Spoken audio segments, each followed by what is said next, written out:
មកបងប្អូនខ្ញុំនាំទៅមើលកន្លែងលក់ត្រេនមកកន្លែងមកជួរតាមផ្លូវជាលេខ4តម្លៃធូរថ្លៃមែនទែនបងប្អូនហ្នឹងហើយ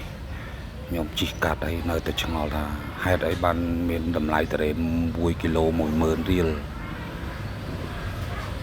ប្រភេទនេះបងប្អូនឃើញហើយដាក់ផ្លាក10000រៀល10000រៀលត្រេនតិចទៀតដល់ហើយបងប្អូនណាហ្នឹងហើយ1គីឡូតែ10000រៀលហើយចង់ដឹងថាត្រេនហ្នឹងវាមកពីខាងណាហើយហេតុអីបានតម្លៃដាក់ធូរម្លេះមានតម្លៃដល់ធូរដល់ថ្នាក់10000រៀលត្រេន1គីឡូណាបងប្អូនណាឆ្ងល់ដូចខ្ញុំអត់បងប្អូនឆ្ងល់ថា1គីឡូ10000រៀលហើយបើត្រេនតុកខ្មែរយើងដូចមិនមានទេ10000រៀល